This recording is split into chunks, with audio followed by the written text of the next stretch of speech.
اللہ نے فرمایا اللہ الذی خلقکم من ضعف، وہی وہ اللہ ہے جس نے تمہیں انتہائی کمزور پیدا کیا۔ جب تم ماں کے پیٹ سے اس دنیا کے اندر آئے تھے، جب تمہاری پیدائش ہوئی تھی تو تم بہت کمزور تھے، خود سے چل نہیں سکتے تھے، خود سے کھا نہیں سکتے تھے، خود سے پی نہیں سکتے تھے، تم تو بہت ہی زیادہ کمزور تھے، تم بول بھی نہیں سکتے تھے، تمہارے پاس اپنی بات رکھنے کا ایک ہی طریقہ تھا کہ تم رویا کرتے تھے۔ تمہیں بھوک لگتی تھی تب بھی تم رویا کرتے تھے، تمہیں پیاس لگتی تھی تب بھی تم رویا کرتے تھے، تمہارے بدن میں درد ہوتا تھا تب بھی تم روتے تھے، تمہیں کسی اور چیز کی وجہ سے تکلیف ہوتی تھی تب بھی تم رویا کرتے تھے۔ تمہارے پاس اپنی بات رکھنے کا ایک ہی طریقہ تھا کہ تم رویا کرتے تھے۔ تم پیدا جب ہوئے تھے تو بہت ہی کمزور پیدا ہوئے تھے۔ ثم جعل من بعد ضعف قوة، پھر اللہ نے تمہاری کمزوری کو دور کر دیا، تم دھیرے دھیرے دوڑنے لگے، دھیرے دھیرے چلنے لگے، باپ کی انگلیاں پکڑ کر کے تم نے چلنا سیکھا، ماں کی انگلی پکڑ کر کے تم نے چلنا سیکھا، پھر اور بڑے ہوئے، ٹین ایج کو پہنچ گئے، اچھی بری چیزوں کو سمجھنے لگے، اپنے کام کاج بھی اپنے آپ سے کرنے لگے، بہت سارے مسائل اپنے آپ سے حل کرنے لگے، کھانے لگے، پینے لگے، کمانے لگے، یہاں تک کہ دنیا کے سارے مسائل اپنے آپ سے کرنے لگے۔ اللہ نے تمہاری کمزوری کو دور کر دیا، تم طاقتور ہو گئے۔ پھر آگے فرمایا ثم جعل من بعد ضعف قوة ثم جعل من بعد قوة ضعفا وشيبا، پھر اللہ نے تمہاری طاقت کو ختم کر دیا، تمہاری جوانی ہمیشہ کے لیے نہیں آئی تھی، دھیرے دھیرے تم بڑھاپے کی دہلیز پر جانے لگے، انتہائی کمزور ہونے لگے، ہڈیاں کمزور ہو گئی، بال بھی سفید ہونے لگے، جوڑوں میں درد ہونے لگا، بدن میں درد ہونے لگا، بہت ساری بیماریاں تمہیں آ کر کے گھیر لے گی، انتہائی تم کمزور ہو جاؤ گے۔ تینوں مرحلوں کا ذکر اللہ نے قرآن کی اس آیت میں کیا کہ جب پیدا ہوئے تو کمزور، اس کے بعد میں کمزوری ختم کر کے اللہ نے تمہیں جوانی کی دہلیز پر پہنچایا، پھر اس کے بعد جوانی کی عمر کو ختم کر کے، جوانی کا وقت ختم کر کے، اس کے بعد میں تمہیں بڑھاپے کی دہلیز پر پہنچایا۔ تینوں مرحلے کا ذکر اللہ نے اس آیت میں کیا، بچپن، جوانی، بڑھاپا۔ ان تینوں مرحلوں میں جو سب سے اہم مرحلہ ہے وہ جوانی کا مرحلہ۔ جوانی کے مرحلے میں عبادت بھی اللہ کو بہت زیادہ پسند ہے۔ جوانی کی دہلیز پر پہنچ جانے کے بعد اگر کوئی دین کے کام کرتا ہے، دعوت و تبلیغ کا کام کرتا ہے، اس طریقے کے یہ پروگرام، یہ جلسے، یہ ہفتہ واری دروس، یہ ماہانہ جلسے یا سالانہ پروگرام، یہ کانفرنسیں جو کراتے ہیں، یقیناً وہ قابل مبارکباد ہے، کیونکہ جوانی کی دہلیز پر پہنچ جانے کے بعد ہر نیک عمل کی اہمیت بڑھا دی جاتی ہے۔ وہ جوان جو عبادت کرے اپنی جوانی کے وقت میں اللہ کو بہت پسند ہے۔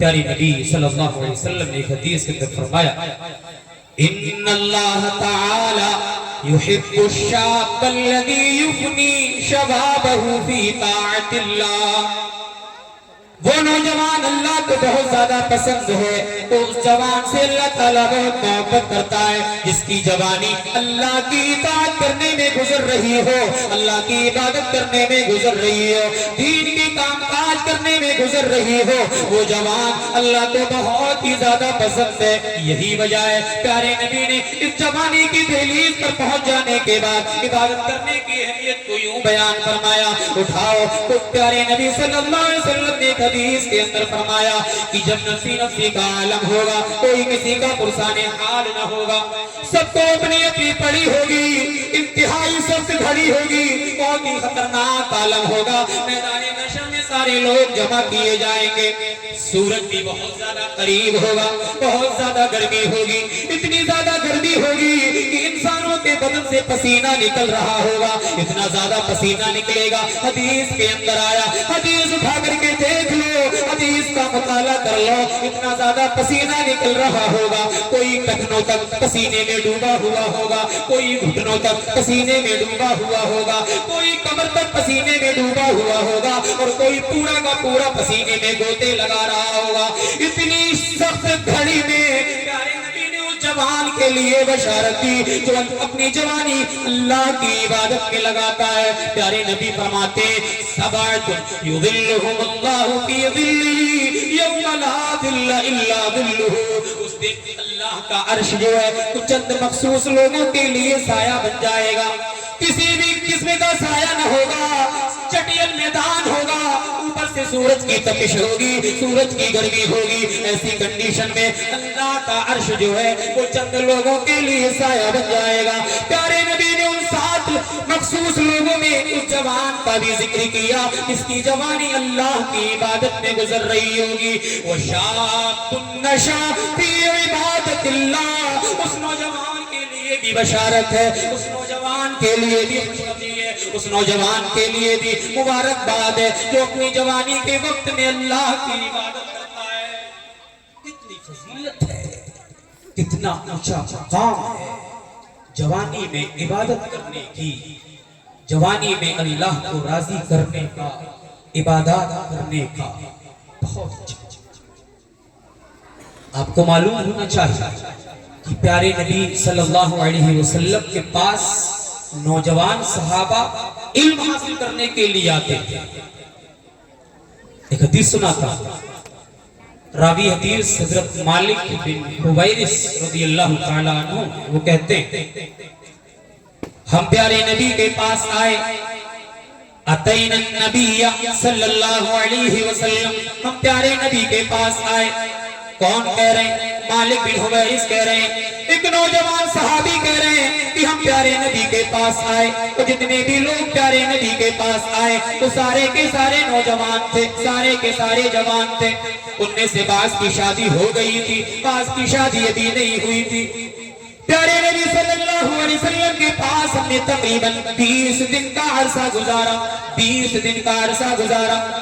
اس حدیث سے پتا چل رہا ہے کہ نوجوانوں کو بھی اپنی مسجد کے امام صاحب کے پاس آنا چاہیے، بیٹھنا چاہیے، علمی گفتگو کرنا چاہیے، مسئلے مسائل پر بحث کرنا چاہیے، اور بزرگوں کو بھی کوئی آبجیکشن نہیں ہونا چاہیے کہ یہ نوجوان امام صاحب کے پاس کیوں آ رہے ہیں، یہ نوجوان امام صاحب کے پاس کیوں بیٹھ رہے ہیں، انہیں بھی کوئی آبجیکشن نہیں ہونا چاہیے۔ یہ حدیث بتا رہی کہ نوجوان صحابہ پیارے نبی کے پاس آیا کرتے تھے اور 20 دن رہا کرتے تھے۔ 20 دن کا عرصہ گزر گیا، 20 دن تک تعلیم حاصل کرتے رہے۔ پھر پیارے نبی صلی اللہ علیہ وسلم نے ان نوجوان صحابہ کے چہرے کو پڑھ لیا۔ آپ تو بہت بڑے حکیم بھی تھے نا، چہرے سے پتہ لگا لیتے تھے کہ یہ کس طریقے کی پریشانی میں ہے یا کس طریقے کی خوشی میں۔ پیارے نبی صلی اللہ علیہ وسلم نے ان نوجوان صحابہ کے چہرے کو پڑھ لیا اور کیا کہا؟ پیارے نبی صلی اللہ علیہ وسلم نے کہا، اے نوجوان صحابہ، مجھے ایسا لگ رہا ہے کہ تمہیں تمہارے گھر والوں کی یاد آ رہی ہے۔ انا قد اشتہینا اہلنا، مجھے ایسا لگ رہا ہے کہ تمہیں تمہارے گھر والوں کی یاد آ رہی ہے۔ نوجوان صحابہ ہیں، شادی شدہ نوجوان ہیں، پیارے نبی سمجھ گئے انہیں یہاں رہتے رہتے 20 دن کا عرصہ ہو گیا، انہیں لگتا ہے کہ ان کے گھر والوں کی یاد آ رہی ہے۔ پیارے نبی کے الفاظ سنو، پیارے نبی نے 20 دن کا عرصہ گزارنے کے بعد میں صحابہ سے کیا کہا؟ فرمایا ارجعوا الی اہلیکم، اے صحابہ جاؤ تم اپنے گھروں کی طرف کو لوٹ جاؤ، فعلموا فیہم، جاؤ انہیں جا کر کے تم تعلیم دینا، ومروہم، انہیں بھی جا کر کے تم نماز کا حکم دینا، انہیں بھی جا کر کے دین کی ضروری باتیں بتا دینا۔ جاؤ گھر چلے جاؤ، تمہیں 20 دن کا عرصہ یہاں رہتے رہتے ہو گیا، تمہیں گھر والوں کی یاد آ رہی ہے، جاؤ گھر چلے جاؤ۔ پیارے نبی صلی اللہ علیہ وسلم نے 20 دن کے بعد کہا گھر چلے جاؤ، اور آج کل مسجد مدرسوں کی کمیٹیاں ہوتی ہیں نا، جن میں جو ذمہ داران ہوتے ہیں، اگر امام صاحب 1 مہینے پر بھی چھٹی مانگ لیں تب دیکھو ہنگامہ، ابھی تو گھر گئے تھے، کیا گھر گھر چلاتے رہتے ہو، ہمیشہ گھر ہی پڑے رہتے ہو، ہمیشہ گھر جانے کی رہتی ہے۔ 1 مہینے کے بعد یا 2 مہینے کے بعد یا 3 مہینے کے بعد چھٹی مانگ بھی لیں ذمہ داروں سے، تو ذمہ داروں کے الفاظ یہ ہوتے ہیں، کیا گھر گھر ہمیشہ گھر ہی رہو گے، یہاں کب رہو گے؟ اس طریقے کے کلمات یہ سنے جا چکے ہیں، اس طریقے کے کلمات بولنے والے آج بھی سماج کے اندر رہتے ہیں۔ چہرے سے پڑھ لے رہے ہیں کہ 20 دن کے بعد لگ رہا ہے ان کے گھر والوں کی یاد آ رہی، جاؤ گھر چلے جاؤ، اس کے بعد پھر چلے آنا۔ کیا امام صاحب کے گھر والے نہیں؟ کیا استاد کے گھر والے نہیں؟ اس کے بیوی بچے نہیں؟ اس کے رشتہ دار نہیں؟ اس کے ماں باپ نہیں؟ اس کے بھائی بہن نہیں؟ سب تو ہیں، تو پھر کس بات کا اعتراض؟ 1-2 دن کے لیے چلا بھی جائے۔ یہ پیارے نبی کی سنت بتا رہی ہے کہ کسی اجنبی کو، کسی پردیشی کو شادی ہو جانے کے بعد اگر تم فیملی کوارٹر کا انتظام نہ کر سکو تو جلدی جلدی گھر بھیج دیا۔ یہ نوجوانوں کے فیلنگز کی، نوجوانوں کے جذبات کی، نوجوانوں کے احساسات کی پیارے نبی کو اتنی پرواہ تھی، اتنا خیال رکھتے تھے۔ پتہ چلا کہ جوانی کا جو وقت ہے بہت، اسی لیے کہا کہ جوانی جس کو ملی ہے وہ غنیمت سمجھ کر کے اللہ کی عبادت کر لے۔ یہ چند روزہ جوانی ہے، ایک دن ختم ہو جائے گی۔ پیارے نبی نے ایک حدیث کے اندر کہا، اغتنم خمسا قبل خمس، اے صحابہ 5 چیزوں کے آنے سے پہلے 5 چیزوں کو غنیمت سمجھ لینا، 5 چیزوں کی اہمیت کو سمجھ لینا۔ جب وہ 5 چیزیں ختم ہو جائیں گی اس کے بعد تمہیں افسوس ہوگا، ان کے ہوتے ہوئے تم اس کی قدر کر لینا۔ پیارے نبی نے فرمایا، شبابک قبل حرمک، اپنی جوانی کی قدر کر لینا، اپنی جوانی کی اہمیت کو سمجھ لینا بڑھاپا آنے سے پہلے۔ جب تم بوڑھے ہو جاؤ گے، جب تم بڑھاپے کی دہلیز پر پہنچ جاؤ گے، جب تم بزرگ ہو جاؤ گے تو اس طریقے سے اللہ کی عبادت نہیں کر پاؤ گے اس طریقے سے ایک نوجوان اللہ کی عبادت کر سکتا ہے۔ مثال کے طور پر رمضان کا مہینہ آنے والا ہے، مسجد کے اندر امام صاحب پورا پارہ تراویح کی نماز میں پڑھا رہے ہیں۔ آپ کی بڑی خواہش ہے کہ میں بھی، کاش کہ میرے اندر اتنی طاقت ہوتی، میں بھی اتنا مضبوط ہوتا، مجھے بھی اللہ کی تندرستی دے دیتا کہ آج میں بھی مکمل قرآن کریم حافظ صاحب کے پاس پیچھے کھڑے ہو کر کے سنتا۔ لیکن احساس ہے لیکن صرف خیال ہے، اتنی زیادہ کمزوری ہے کہ آپ کھڑے نہیں ہو پا رہے۔ یہ نوجوان کھڑا ہو سکتا ہے، یہ نوجوان پورا پارہ سن سکتا ہے، یہ نوجوان قرآن کریم کی تلاوت سن سکتا ہے، یہ نوجوان پورا قرآن کریم تراویح کی نماز میں سن سکتا ہے۔ اسی لیے پیارے نبی کہہ رہے ہیں اپنی جوانی کو غنیمت سمجھنا، بڑھاپے کے آنے سے پہلے غنیمت سمجھنا۔ آپ نے دیکھا ہوگا ہر جگہ، ہم بھی دیکھتے ہیں، جتنے بھی دینی مجالس ہوتی ہیں یا جتنے بھی دینی پروگرام ہوتے ہیں 99% ان کو کرانے میں نوجوانوں کا ہاتھ ہوتا ہے، کیونکہ بزرگوں کو خود کی پریشانیاں یاد ہیں، ان کو دوا دارو یاد ہے، کب کون سی دوا کھانا ہے، وہ تو ویسے ہی کمزور ہیں۔ بزرگ بستر مرض پر پڑے ہوئے ہیں، اس طریقے سے عبادت نہیں کر پائیں گے اس طریقے سے ایک نوجوان عبادت کر سکتا ہے۔ اس لیے جو نوجوان ہیں، جوانی کی دہلیز پر پہنچ چکے ہیں، وہ اپنی جوانی کی اہمیت کو سمجھیں اور اس عمر میں کچھ اللہ کی عبادت کریں۔ آئیے بہت تیزی کے ساتھ میں اپنے موضوع کو ختم کرنے کی طرف بڑھ رہا ہوں۔ آئیے دیکھیں کہ آج کل سماج کے اندر، معاشرے کے اندر، سوسائٹی کے اندر کیا کچھ بگاڑ اگر پتہ چل گیا تو علاج تو ویسے ہی مل جائے گا۔ بگاڑ اگر پتہ چل گیا، آپ بیمار ہیں، ڈاکٹر کے پاس گئے دکھانے کے لیے، جب تک آپ ڈاکٹر کے پاس نہیں گئے ہیں آپ کو پتہ نہیں کون سی بیماری، لیکن ڈاکٹر کے پاس جب گئے اس نے چیک اپ کیا، اس نے جانچ کی پتہ چل گیا کہ کون سی بیماری. تو جب جانچ کرنے کے بعد بیماری پتہ چلی اس کے بعد جو دوا چلائی جائے گی وہ زیادہ مفید ہوگی بدرجے اولا اس سے کہ اگر بیماری پتہ ہی نہ ہو انسان بغیر بیماری پتہ لگائے ہوئے دوا کھاتا رہے اس سے کوئی بھی فائدہ حاصل ہونے والا نہیں. آئیے ذرا دیکھیں کہ بگاڑ کیا کیا.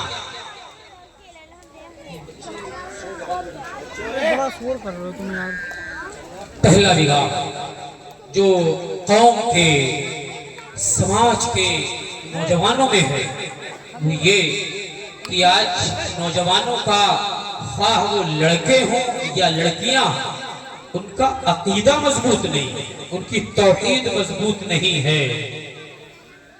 توحید اگر مضبوط ہوتی تو آج سماج کے اندر لڑکیاں مرتد نہ ہوتی. توحید اگر مضبوط ہوتی تو ہماری مسلم لڑکیاں غیر مسلموں کے ساتھ میں ان کے نام کی مہندی لگا کر کے ان کے گھروں کی زینت نہیں بنتی. یہ وجہ ہے کہ عقیدہ مضبوط نہیں ہے. یا تو بچیوں کا یا ان کے گھر والوں کا یا ان کے پیرنٹس کا, ان کے گارجینز کا, ان کے والدین کا کہیں نہ کہیں بگاڑ ضرور ہے عقیدے کا. جو آج مسلم لڑکیاں مرتد ہو رہی ہیں, مرتد ہونے کی سزا اگر معلوم ہوتی پتہ ہوتی تو شاید ہماری مسلم بچیاں اس طرف قدم نہ بڑھاتی. معلوم ہے آپ کو کتنی خطرناک سزا مرتد ہونے کی. اللہ نے کہا ساری نیکیاں برباد ہو جاتی ہیں. دائرے اسلام میں رہ کر کے جو نیکیاں کی ہوگی وہ سب نیست و نابود اور پھر ٹھکانہ جہنم. اللہ نے کہا وَمَن يَرْتَدِدْ مِنْكُمْ عَنْ دِينِهِ فَيَمُتْ وَهُوَ كَافِرٌ فَأُولَئِكَ حَبِطَتْ أَعْمَالُهُمْ فِي الدُّنْيَا وَالْآخِرَةِ. اے میرے بندو تم میں سے جو اپنے دین سے مرتد ہو جائے گا, جو اسلام میں داخل ہونے کے بعد اسلام سے منہ موڑ لے گا, اسلام کی تعلیمات سے منہ موڑ لے گا, اسلام کو چھوڑ دے گا, چند لالچ میں آ کر کے, چند پیسوں کے لالچ میں آ کر کے, چند ٹکوں کے لالچ میں آ کر کے اپنی توحید کو بیچ دے گا, اپنے عقیدے سے کھلواڑ کر لے گا. فرمایا وَمَن يَرْتَدِدْ مِنْكُمْ عَنْ دِينِهِ فَيَمُتْ وَهُوَ كَافِرٌ. مرتد ہونے کے بعد اسی حالت میں وہ مر گیا. اللہ تعالیٰ فرماتا ہے اس کی ساری نیکیوں کو برباد کر دیا جائے گا. جتنی بھی نمازیں پڑھی ہوں گی, جتنی بھی عبادتیں کی ہوں گی, جتنی بھی قرآن مجید کی تلاوت کی ہوگی, جتنا بھی صدقات و خیرات کیا ہوگا وہ سب برباد ہو جائے گا. اس کے بعد فرمایا اولئک اصحاب النار هم فیہا خالدون. ایسے ہی لوگ جہنمی ہیں اور جہنم میں ہمیشہ رہنے والے ہیں جو اسلام کو لے کر کے آئے لیکن معاشرے کے اندر رہ کر کے یہ غیر مسلموں سے متاثر ہو گئے, معاشرے کے اندر رہ کر کے غیر مسلموں کے چال چلن سے متاثر ہو گئے, ان کے پیسے دیکھ کر کے متاثر ہو گئے, اپنے اسلام سے ہاتھ دھو بیٹھے. تو اللہ تعالیٰ فرما رہا ہے نیکیاں بھی برباد کر دی جائیں گی, ٹھکانہ بھی جہنم بنا دیا جائے گا. نیکیاں بھی برباد, ٹھکانہ بھی جہنم. یاد رکھیے گا ہم اگر دنیا میں گرچہ غریب ہیں, ہمارے پاس کھانے کو کم ہے, رہنے کو اچھا نہیں, پہننے کو اچھا نہیں ہے, استعمال کرنے کو اچھا نہیں ہے, لگزری لائف گزارنے کے لیے بہت سارے انتظامات نہیں ہیں, لیکن اگر توحید کی دولت ہے تو سب سے بڑے خوش نصیب ہم. اللہ نے قرآن میں کہا ہے نا قیامت کے دن جب آؤ گے توحید کی دولت اگر نہیں لے کر کے آؤ گے, توحید کی نعمت اگر لے کر کے نہیں آؤ گے, عقیدہ درست کر کے نہیں آؤ گے تو پہاڑ کے برابر سونا بھی لے آؤ گے قبول نہیں کیا جائے گا. اللہ نے فرمایا ان الذین کفروا وماتوا وهم کفار. جو لوگ کفر کی حالت میں مر گئے, کفر کیا, اسلام کے اندر داخل نہیں ہوئے, اسی حالت میں وہ مر گئے, فَلَن يُقْبَلَ مِنْ أَحَدِهِمْ مِلْءُ الْأَرْضِ ذَهَبًا. قیامت کے دن وہ پہاڑ کے برابر, زمین کے برابر, آسمان کے برابر سونا بھی لے کر کے آئیں گے اور یہ کہیں گے اے اللہ آج تو اتنا سونا لے لے, آسمان بھر کے سونا لے لے, زمین بھر کے سونا لے لے, اور تو آج ہمیں معاف کر دے, ہماری جان کو بخش دے. تو اللہ فرما رہا ہے فَلَن يُقْبَلَ, قبول نہیں کیا جائے گا. توحید کی دولت اگر نہیں, کتنی بھی نیکیاں لے آؤ، کتنی بھی عبادتیں لے آؤ، کتنی بھی نمازیں لے آؤ، اگر توحید مضبوط نہیں، عقیدہ مضبوط نہیں، تو اللہ تعالیٰ فرما رہا ہے تمہاری کوئی بھی نیکی قیامت کے دن قبول نہیں کی جائے گی۔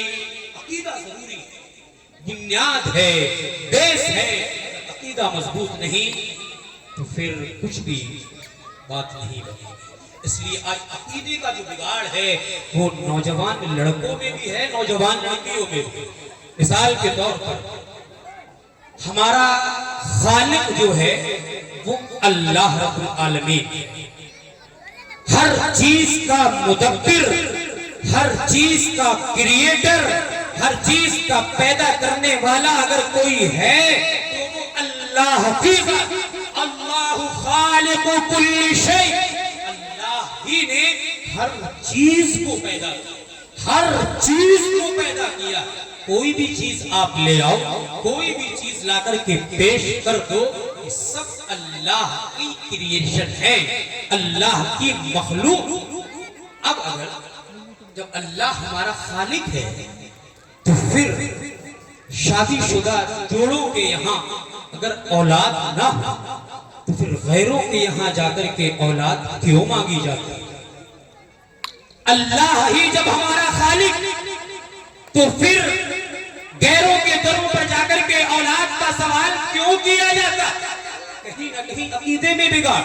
اسی لیے کیونکہ اللہ نے اولاد کی تخلیق کے بارے میں یہاں تک کہا یَهَبُ لِمَن يَشَاءُ إِنَاثًا وَيَهَبُ لِمَن يَشَاءُ الذُّكُورَ۔ وہی اللہ ہے جس کو چاہتا ہے لڑکی ہی لڑکیاں دیتا ہے، جس کو چاہتا ہے لڑکے ہی لڑکے دیتا ہے۔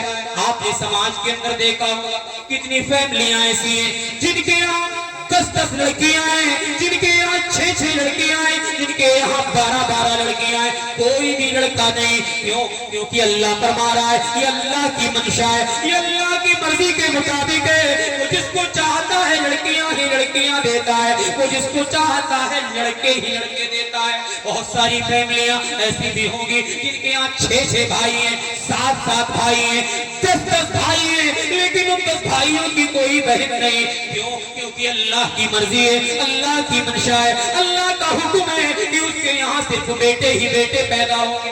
لڑکیاں بھی دینے والا اللہ، لڑکے بھی دینے والا اللہ۔ اس کے بعد کیا کہا؟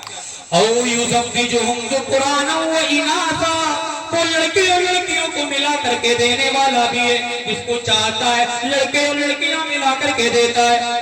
وَيَجْعَلُ مَن يَشَاءُ عَقِيمًا، وہ جس کو چاہتا ہے 5 بنا دیتا ہے۔ نہ لڑکا ہے نہ لڑکی ہے، بہت سال ہو گئے، کئی سال کا عرصہ گزر گیا، شادی کے بعد میں 10 سال گزر گئے، 20 سال گزر گئے، لیکن کوئی بھی اولاد نہیں۔ یہ تو اللہ کی مرضی ہے، اللہ کی منشا ہے، اللہ کا حکم ہے۔ وہ جس کو چاہتا ہے شادی کے بعد بھی کوئی اولاد نہیں دیتا، شادی کے بعد بھی اس کو 5 بنا دیتا ہے۔ آیت بتا رہی ہے کہ اولاد کا دینے والا جب اللہ ہے تو ہماری مسلم مائیں بہنیں مزاروں پر جا کر کے یا پھر بت خانوں پر جا کر کے یا پھر کہیں اور ٹھکانوں پر جا کر کے اپنے عقیدے کو کیوں بیچ رہی ہیں؟ معلوم ہے آپ، یہ ہماری مسلم مائیں بہنیں مزاروں پر جاتی ہیں، بت خانوں پر جاتی ہیں، بڑے بڑے میلے جہاں لگتے ہیں، جہاں عرس لگتے ہیں، وہاں جاتی ہیں اور اولاد مانگتی ہیں۔ کیا کہتی ہیں؟ تیرے در پہ خواجہ میں مر جاؤں گی، تو بیٹا جو دے گا تو گھر جاؤں گی۔ شاعر نے کتنا بہترین نقشہ کھینچا ہے۔ تیرے در پہ خواجہ میں مر جاؤں گی، تو بیٹا جو دے گا تو گھر جاؤں گی۔ کی ہے گود خالی کدھر جاؤں گی، سہیلیوں میں جا جا کے شرماؤں گی۔ آج کی مسلم مائیں بہنیں عقیدے کا کھلواڑ کر رہی ہیں، اپنے عقیدے کو بیچ رہی ہیں، اپنی توحید کا سودا کر رہی ہیں، غیروں کے یہاں جا کر کے اولاد مانگی جا رہی ہے، غیروں کے یہاں جا کر کے بیٹے بیٹیاں مانگی جا رہی ہے۔ کیا یہ عقیدے کا کھلواڑ نہیں؟ کیا یہ عقیدے کا بگاڑ نہیں؟ بہت بڑا بگاڑ ہے آج کے سماج کے اندر، مسلم بیٹیوں میں، مسلم نوجوانوں میں عقیدہ مضبوط، عقیدہ یہ بہت بڑا بگاڑ ہے۔ اس کے بعد دوسرا بگاڑ آپ کو بتاؤں کہ دوسرا بگاڑ کیا ہے؟ دوسرا بگاڑ یہ ہے کہ ہمارے سماج کے خاص طور سے نوجوان اور خاص طور سے مائیں اور بہنیں یہ کیا کرتے ہیں معلوم ہے؟ جھوٹ بولتے ہیں۔ جھوٹ بولنا بھی سماج کا بہت بڑا بگاڑ ہے۔ پیارے نبی صلی اللہ علیہ وسلم نے ہمیں منع کیا کہ جھوٹ سے اپنے آپ کو بچانا۔ پیارے نبی صلی اللہ علیہ وسلم نے ایک حدیث کے اندر فرمایا ایاکم والکذب، اے صحابہ تم اپنے آپ کو جھوٹ سے بچا کر کے رکھنا، جھوٹ سے تم اپنی حفاظت کرنا، جھوٹ کے قریب بھی نہ آنا، اپنی زبان پر کبھی جھوٹ مت لانا۔ فَإِنَّ الْكِذْبَ يَهْدِي إِلَى الْفُجُورِ، اس لیے کہ جب تم جھوٹ بولو گے، جب جھوٹ کا سہارا لوگے تو تم برائی کرنے لگ جاؤ گے، یہ جھوٹ تمہیں برائی کی طرف لے کر کے چلا جائے گا۔ وَإِنَّ الْفُجُورَ يَهْدِي إِلَى النَّارِ، اور یہ برائی تمہیں جہنم کی طرف لے کر کے چلی جائے گی۔ تم جب جھوٹ بولو گے اس جھوٹ کو چھپانے کے لیے 70 جھوٹ اور بولنا پڑیں گے۔ ایک بار جب جھوٹ بولو گے تمہیں لت لگ جائے گی، تم اپنی زندگی میں جھوٹ کا سہارا لینے والے بن جاؤ گے، بات بات میں جھوٹ بولو گے، جب بھی کسی سے بات کرو گے تو جھوٹ کا سہارا لو گے، کاروبار کرنے کے لیے جاؤ گے تب بھی تم جھوٹ بولو گے، کاروبار کرتے وقت جب تم کوئی چیز بیچو گے تب بھی جھوٹ بولو گے، کوئی تمہارے پاس کوئی چیز خریدنے کے لیے آئے گا تب بھی تم جھوٹ بول بول کر کے اپنی چیزوں کو سیل کرو گے۔ اس لیے کہا جا رہا ہے اے صحابہ تم کبھی جھوٹ مت بولنا، اپنے قریب تم جھوٹ کو بھٹکنے نہ دینا، جھوٹ بولو گے تو برائی کرنے لگ جاؤ گے، برائی جب کرو گے تو جہنم کے راستے پر چلے جاؤ گے۔ جھوٹ بھی بہت بڑا بگاڑ ہے، اور اسی سے ریلیٹڈ جھوٹی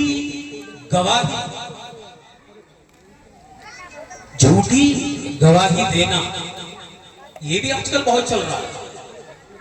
کسی کی زمین پہ قبضہ کرنا ہو تو 2-3 گواہ اپنے بنا لو، ایک وکیل خرید لو، عدالت میں پہنچ جاؤ، زمین تمہاری پکی ہے۔ کیوں؟ کیونکہ سامنے والا دیکھتا ہے کہ اس کے پاس میں تو گواہ ہیں، یہ تو گواہی دے رہے ہیں، یہ تو اس کی سائیڈ لے رہے ہیں، کہیں نہ کہیں وہ کمزور پڑتا ہے، اور یہ صاحب جو جھوٹے گواہوں کو لے کر کے پہنچے ہوئے ہیں یہ مقدمہ جیت جاتے ہیں۔ اس لیے کہا کہ کبھی جھوٹی گواہی نہ دینا، جھوٹی گواہی دو گے تو سماج کے اندر بگاڑ آئے گا، جھوٹی گواہی دو گے تو خاندانوں میں نفرت آئے گی، جھوٹی گواہی دو گے گھر کے گھر اجڑیں گے، جھوٹی گواہی دو گے سگے بھائیوں میں دشمنی آئے گی، اس لیے کبھی جھوٹی گواہی نہ دینا۔ پیارے نبی صلی اللہ علیہ وسلم نے حدیث میں فرمایا الا انبئکم باکبر الکبائر، اے صحابہ کیا میں تمہیں گناہ کبیرہ کے بارے میں نہ بتا دوں؟ اے صحابہ کیا میں تمہیں بڑے بڑے گناہوں کی طرف رہنمائی نہ کر دوں، تمہیں ایسے گناہوں کے بارے میں نہ بتا دوں جس کو شریعت نے بڑا گردانا ہے، بڑا گناہ کہا ہے؟ صحابہ نے کہا اے اللہ کے رسول ہمیں ضرور بتائیے کون سے ایسے گناہ ہیں جن کو گناہ کبیرہ کہا جاتا ہے؟ پیارے نبی نے فرمایا الاشراک باللہ وعقوق الوالدین، اللہ کے ساتھ میں کسی کو شریک کرنا، دعا اللہ سے مانگنا ہے، کسی اور سے جا کر کے دعا مانگنا، اولاد اللہ سے مانگنا ہے، کسی اور سے جا کر کے اولاد مانگنا، توکل اللہ پر کرنا ہے، کالے پیلے دھاگوں پر بھروسہ کر لینا، توکل کر لینا، یہ شرک ہے۔ پیارے نبی فرما رہے ہیں سب سے بڑا گناہ اگر کوئی ہے، سب سے بڑا ظلم اگر کوئی ہے تو وہ شرک ہے۔ اس کے بعد میں فرمایا وعقوق الوالدین، والدین کو ستانا، والدین کو مارنا، والدین کو پیٹنا، والدین کو گالیاں دینا، والدین کو چھڑکنا، والدین کو گھر سے بھگا دینا، والدین کو مشوروں میں شریک نہ کرنا، یہ بھی بہت بڑا گناہ ہے۔ پیارے نبی ٹیک لگا کر کے بیٹھے ہوئے تھے، پیارے نبی ٹیک کو چھوڑا، خبردار ہو کر کے کہا اے صحابہ، ٹیک کو چھوڑ کر کے کہا اے صحابہ الا وقول الزور وشہادت الزور، اے صحابہ تم کبھی جھوٹ نہ بولنا، خبردار کبھی جھوٹی گواہی نہ دینا، بات کو دہرا رہے ہیں۔ صحابہ نے کہا لیتہو سکتا، کاش کہ آپ خاموش ہو جاتے۔ بار بار آپ کی زبان سے یہی کلمات نکل رہے ہیں، الا وقول الزور وشہادت الزور، جھوٹ مت بولنا، جھوٹی گواہی مت دینا۔ خبردار، سماج کا یہ بہت بڑا بگاڑ ہے، زمینوں پر قبضہ کیا جا رہا ہے، اسی طریقے سے گھر مکان پر قبضہ کیا جا رہا ہے، گواہوں کو اپنے ساتھ میں رکھ کر کے، وکیلوں کو خرید کر کے اس طریقے کے بگاڑ میں پڑھنے کی کوشش مت کیجیے گا۔ پیارے نبی صلی اللہ علیہ وسلم نے سختی کے ساتھ کہا تو جھوٹ بولنا، جھوٹی گواہی دینا، اور اسی سے ریلیٹڈ جو کاروبار کرتے ہیں، جو تجارت کرتے ہیں، ہم اور آپ زیادہ تر لوگوں کا مشغلہ ہی تجارت ہے، زیادہ تر لوگوں کا کام ہی تجارت ہے، تو ان کے لیے ایک چیز اور، جو تجارت میں جھوٹ کا سہارا لیتے ہیں ان کے لیے بھی بہت خطرناک وعید ہے۔ آپ دکان چلا رہے ہیں، آپ کے پاس کوئی کسٹمر آیا، کوئی چیز خریدنے کے لیے، آپ نے دکھایا، اس کو پسند آ گئی، اس نے آپ سے ریٹ پوچھا، آپ نے ریٹ بتایا، پھر اس نے اگر وہ آپ سے مانوس تھا، اس نے یہ دوہرا دیا، کتنے کی آتی ہے اتنے کی یہ چیز آتی ہے مارکیٹ میں، اس کا ریٹ کیا ہے، تم تو اتنے کی دے رہے ہو لیکن ہے کتنے کی؟ تو وہ کیا کرتا ہے؟ جھوٹ بولتا ہے، یہ اتنے کی ہے اس لیے تم اتنے کی دے رہا ہوں، قسم سے تمہارے لیے ہی صرف اتنے کی ہے، آج سے پہلے اتنے کی کسی کو دی ہی نہیں۔ بڑی جھوٹی جھوٹی قسمیں کھائے گا یہ تجارت کرنے والا۔ پیارے نبی کہتے ہیں بہت ہی خطرناک وعید، کتنی خطرناک وعید ہے، حدیث سنی۔ پیارے نبی نے فرمایا صلی اللہ علیہ وسلم ثلاثة لا يكلمهم الله يوم القيامة ولا ينظر إليهم ولا يزكيهم ولهم عذاب أليم۔ تین قسم کے لوگوں کی طرف اللہ رب العالمین نظر رحمت سے نہیں دیکھے گا، ان کی طرف نظر اٹھا کر کے نہیں دیکھے گا، نہ ان سے بات کرے گا، نہ ان کی طرف نظر اٹھا کر کے دیکھے گا، ان کے لیے سخت عذاب ہے، ان کے لیے دردناک عذاب ہے۔ پیارے نبی نے تینوں لوگوں کا ذکر کرتے ہوئے فرمایا والدین کا نافرمان، والدین کا نافرمان اگر کوئی ہے، والدین کو ستانے والا ہے، قیامت کے دن اللہ اس کی طرف نظر رحمت اٹھا کر کے نہیں دیکھے گا۔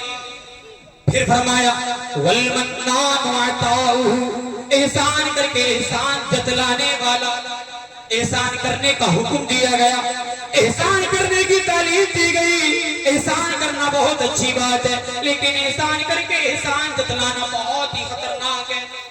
یہ بھی بہت ہوتا ہے، کوئی کسی کا ساتھ دے دیتا ہے نا مصیبت میں، تو جب تک وہ چوراہے پہ کھڑے ہو کر کے چار لوگوں میں کہہ نہیں دیتا تب تک اسے سکون نہیں ملتا۔ ارے یہ وہی جا رہے ہیں جن کی ہم نے مدد کی تھی، یہ وہی صاحب جا رہے ہیں گاڑی سے تو ہماری طرف نہیں دیکھ رہے ہیں، جن کی ہم نے فلاں مصیبت میں مدد کی تھی، ان کا ساتھ دیا تھا، آج ہم سے نظر نہیں ملا رہے ہیں۔ اس طریقے کی باتیں بھی آج ہماری زبانوں پر بہت ہوتی ہیں۔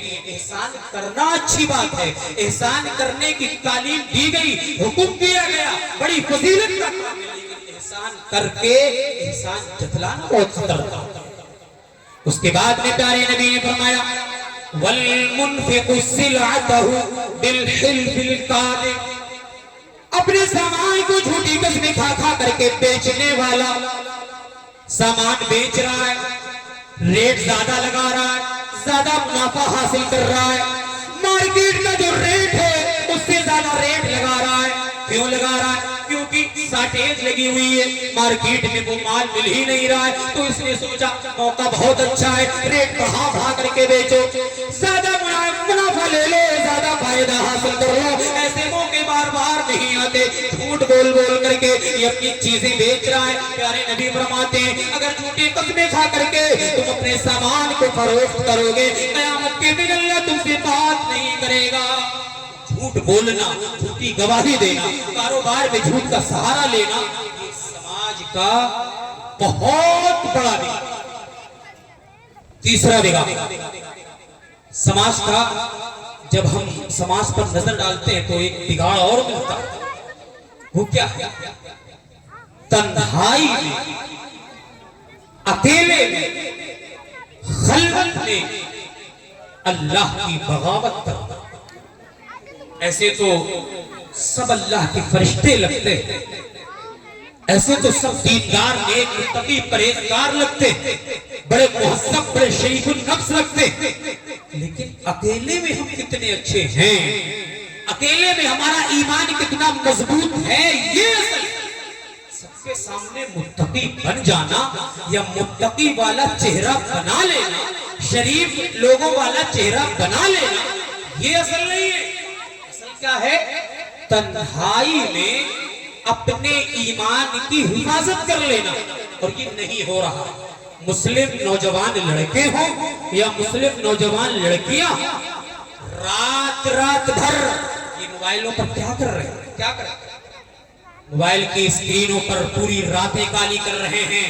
اور لڑکیاں، بتاؤں لڑکیوں کے بارے میں، اب تو اسنیپ چیٹ چلا، واٹس ایپ سب نے چھوڑ دیا، فیس بک سب نے چھوڑ دیا، اسنیپ چیٹ چلا ہے، بڑا اپڈیٹ ورژن ہے، بڑا اپڈیٹ یہ ایپ ہے، اس میں ہر چیز ہے۔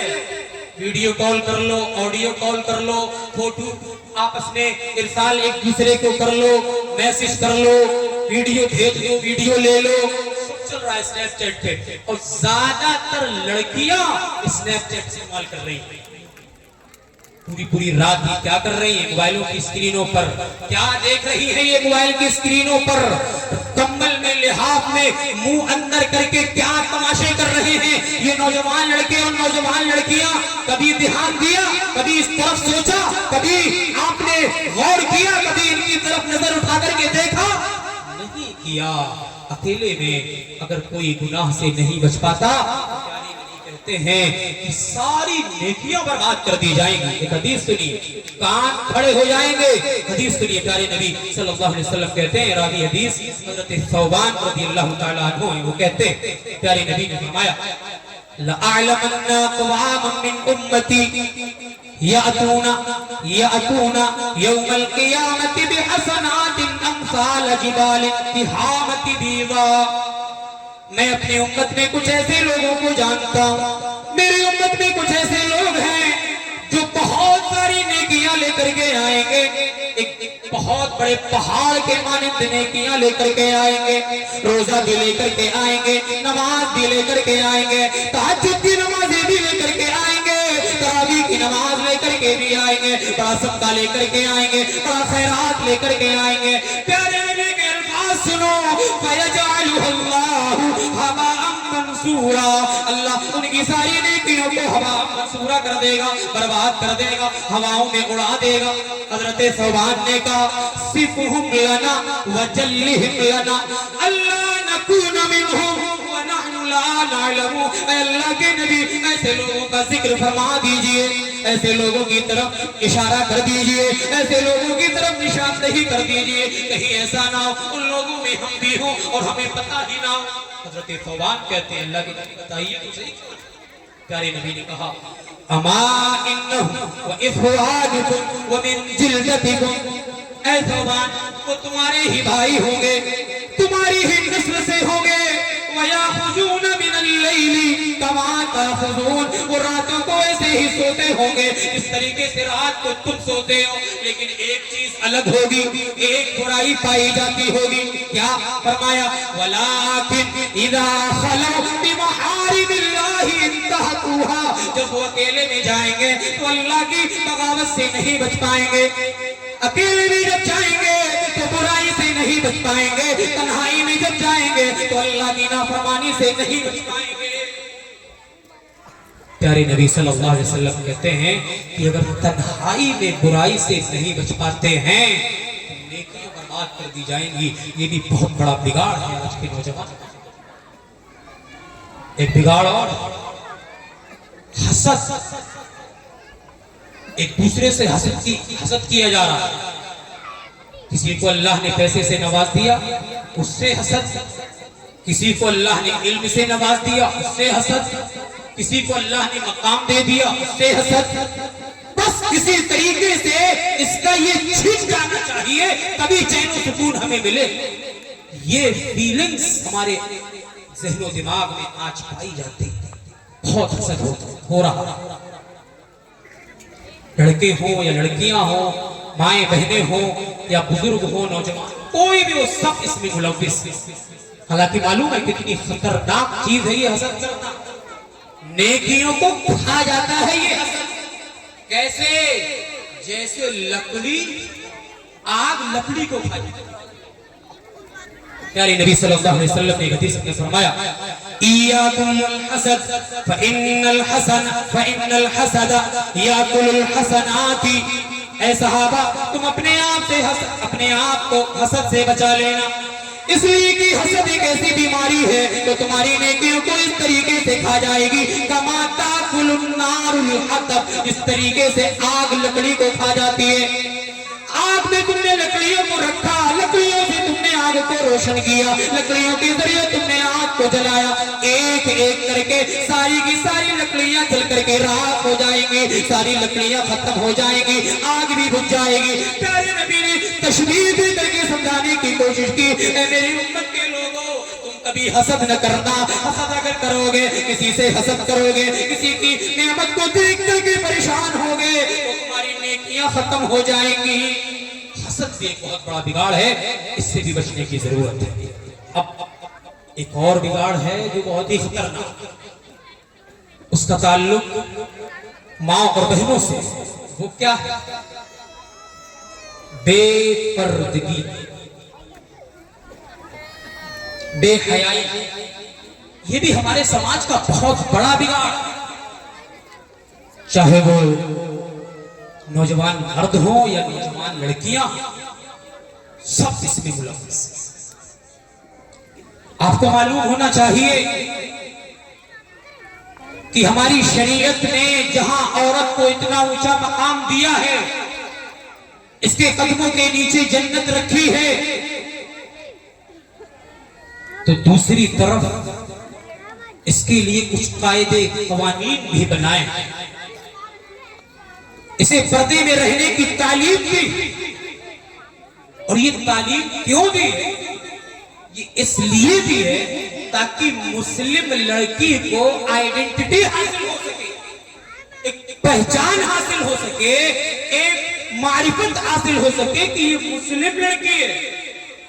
مسلم لڑکی جا رہی ہے، اس کو چھیڑو مت، یہ مسلم لڑکی جا رہی ہے. اللہ نے قرآن میں کہا، اجمالی طور پر کہا کہ مکمل پردہ کرنا. بے حیائی پر اگر قدغن لگانا ہے، بے حیائی کو اگر روکنا ہے، بے حیائی پر بندش لگانا ہے، اپنی ماں اور بہنوں سے مکمل پردہ کرنا. اللہ رب العالمین نے قرآن مجید کے اندر کہا یا ایھا النبی، اے نبی، قل لازواجک، اپنی بیویوں سے کہہ دیجئے، وبناتک، اپنی بیٹیوں سے کہہ دیجئے، ونساء المؤمنین، مومنوں کی ساری عورتوں سے کہہ دیجئے، اپنی امت کی ساری خواتین کو یہ پیغام دے دیجئے، یدنین علیہن من جلابیبہن، کہ جب یہ اپنے گھروں سے نکلا کریں تو اپنے اوپر جلباب ڈال لیا کریں، چادر ڈال لیا کریں، کوئی حجاب ڈال لیا کریں، کوئی نقاب اوڑھ لیا کریں. ذالک ادنی ان یعرفن فلا یؤذین، تاکہ اس مسلم لڑکی کو یہ آئیڈینٹی حاصل ہو سکے، یہ پہچان حاصل ہو سکے، اس لڑکی کو کوئی چھیڑ نہ سکے کہ یہ مسلم لڑکی جا رہی ہے. معاشرے میں پتہ چل سکے یہ ایمان والی لڑکی جا رہی ہے، یہ مسلمانوں کی لڑکی جا رہی ہے. اس کو چھیڑنے کی کوشش نہ کرو. اگر پردے میں ہوگی، حجاب میں ہوگی، تو سماج کے اندر نوجوان لڑکے اس کی طرف نظر اٹھا کر کے نہیں دیکھیں گے. ان یعرفنا، تاکہ یہ جان لیا جائے کہ یہ مسلم لڑکی جا رہی ہے. ایک پہچان کے طور پر مسلم لڑکیوں کو، مسلم ماں بہنوں کو پردہ کرنے کی تعلیم دی، یہ مکمل پردہ. اور آپ سنیے، آواز کا بھی پردہ کرنے کا حکم دیا ہے. جسم کا تو پردہ کرنا ہی کرنا، آواز کا بھی پردہ کرنا. کیوں؟ کیونکہ فطری طور پر لڑکیوں کی آواز میں لچک ہوتی ہے، اسی لیے کہا کہ آواز کا بھی پردہ کرنا. اللہ نے قرآن میں کہا یا نساء النبی لستن کأحد من النساء ان اتقیتن فلا تخضعن بالقول. اے نبی کی بیویوں، تم غیر مردوں کی بیویوں کی طریقے سے نہیں ہو، تم اپنے دلوں میں میں اللہ کا ڈر پیدا کر لو. تم اللہ سے ڈرنے لگ جاؤ, اپنے دلوں میں اللہ کی خشیت پیدا کر لو. وَلَا تَخْضَعْنَ بِالْقَوْلِ, اور تم اپنی آواز میں لچک پیدا نہ کرنا. غیر مردوں سے جب ملنا تو اپنی آواز میں تم نرمی پیدا نہ کرنا, اپنی آواز میں تم لچک پیدا نہ کرنا, ورنہ یہ غیر مرد تمہاری طرف مائل ہو جائیں گے, تمہارا پیچھا کریں گے, تمہارے بارے میں جانکاری لینے کی کوشش کریں گے, تمہارا نام پتہ کریں گے, تمہارا نام پتہ چل جائے گا تو فیس بک پر, واٹس ایپ پر, انسٹاگرام پر جا کر کے سرچ کریں گے. تمہاری اگر آئی ڈی مل جائے گی تو ان باکس میں جا کر کے یہ ہائے ہلو کریں گے, ہائے ہلو کریں گے, تم سے بات چیت کریں گے تو یہ تمہارے حوث تک پہنچنے کی پوری ممکنہ کوشش کریں گے. اس لیے کہا وَلَا تَخْضَعْنَ بِالْقَوْلِ, اے مومنہ عورتوں تم اپنی آواز میں کبھی لچک پیدا نہ کرنا. آواز کا بھی پردہ ہے, اور سنیے آنکھ کا بھی پردہ ہے, آنکھ کا بھی پردہ, آنکھ کو بھی نیچا رکھ کر کے چلنا. اللہ رب العالمین نے قرآن میں وَقُلْ لِلْمُؤْمِنَاتِ يَغْضُضْنَ مِنْ أَبْصَارِهِنَّ وَيَحْفَظْنَ فُرُوجَهُنَّ.